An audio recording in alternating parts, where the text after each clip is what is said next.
আসসালামু আলাইকুম। এবছর পাটের জমিগুলিতে পাট বোনানোর কাজ শেষ হওয়ার পর এখন আমাদের মূল লক্ষ্য হচ্ছে গরুর খামারের গরুগুলির জন্য ভুট্টা চাষ করা, যে ভুট্টা দিয়ে আমরা সাইলেজ তৈরি করব এবং এই সাইলেজ সারা বছর গরুকে আমরা খাওয়াবো ইনশাআল্লাহ। আগের দিন সবাইকে বলে রেখেছি আজকে আমাদের ভুট্টা লাগাতে হবে, তাই সকাল সকাল সবাই যেন চলে আসে। তো যেই কথা সেই কাজ, সকাল সকাল সবাই চলে এসেছে। সবাইকে নিয়ে আমরা এখন চলে যাচ্ছি আমাদের ভুট্টার জমিতে। একটা বিষয় আগেই বলে নিই, অনেকে হয়তো অবাক হতে পারেন যে এই সিজনে আমরা কেন ভুট্টা লাগাচ্ছি। ভুট্টাটা লাগাচ্ছি মূলত আমরা সাইলেজ তৈরি করার জন্য।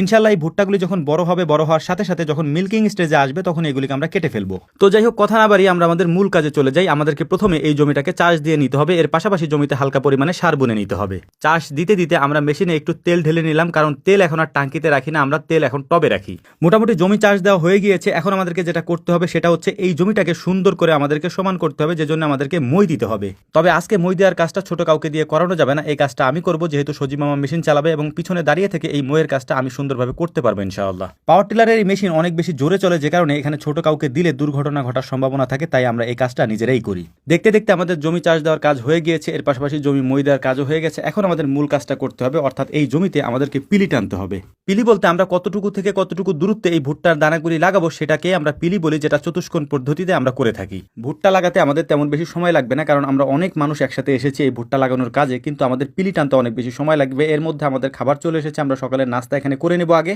তারপর বাকি কাজগুলি করব। যেহেতু বলেছি আগেই যে ভুট্টা লাগাতে সময় লাগে না, আমাদের অল্প সময়ের মধ্যে কাজটা হয়ে যাবে, তাই নাস্তা আমরা আগে করবো ইনশাআল্লাহ। সকালের নাস্তাতে পাথারে আজকে আমাদের জন্য কি কি এসেছে সেটাও আপনাদেরকে একটু জানিয়ে রাখি আগে। প্রথমত এখানে আমরা যারা আছি তাদের সবার প্রিয় লাল চাল, অর্থাৎ লক্ষ্মীদিঘা চালের জাউ।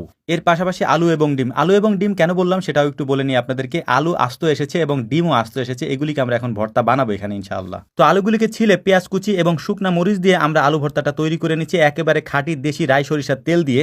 এর পাশাপাশি ডিম ভর্তাটা আমরা কিভাবে করি সেটাও আপনাদেরকে একটু বলি। ডিমটাকে আমরা সুন্দর করে বাড়ি থেকে সিদ্ধ করে পাঠাতে বলি। এই ডিমটাকে আমরা ছিলে তারপর একেবারে ভর্তা বানাই ফেলি, তারপর পেঁয়াজ মরিচ এবং সরিষার তেল দিয়ে আলু ভর্তার মতো করে সুন্দর করে এটাকে আমরা ভর্তা করে ফেলি। এটার স্বাদ অসাধারণ হয়, আপনারা বাড়িতে এটাকে তৈরি করে দেখতে পারেন। তো যাই হোক, যেহেতু আমরা অনেক লোকজন একসাথে এসেছি কাজ করার জন্য, তাই এই কাজগুলি করতেও আমাদের বেশি সময় লাগেনি। আমাদের দুইটাই তৈরি করা হয়ে গিয়েছে, এখন আমাদের খাবারের পালা। কয়েকজনে গিয়ে কলার পাতা কেটে নিয়ে এসেছে, আর আমরা সুন্দর করে একটা জায়গা বেছে নিয়েছি যেখানে আমরা সবাই মিলে বসে খাবো, কারণ যেহেতু পুরো পাথারেই এখন হচ্ছে ফসল বুনিয়ে ফেলেছে, অর্থাৎ কোনো জমি এখন আর খালি নেই বসার মতো, সব জমিতেই পাট বোনা হয়ে গিয়েছে। এজন্য আমরা আলাদা একটা জায়গা বেছে নিয়েছি খাওয়ার জন্য।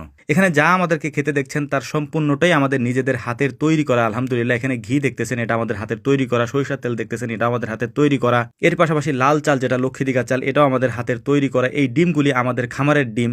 কাঁচামরিচও আমাদের ক্ষেতের। আর পেঁয়াজের কথা কি বলবো, আমরা তো পেঁয়াজের রাজ্যেই থাকি। এখানে শুধুমাত্র একটা জিনিস আমাদেরকে কিনে আনতে হয়, সেটা হচ্ছে আলু। আমাদের এখানে আলু চাষ হয় না, তবে ইনশাআল্লাহ আগামী বছর পর্যন্ত এটাও আমরা চাষ করে ফেলবো। তো যাই হোক, আলহামদুলিল্লাহ দেখতে দেখতে আমাদের ভুট্টা লাগানোর কাজ প্রায় শেষের দিকে। এখন আমাদেরকে যেটা করতে হবে সেটা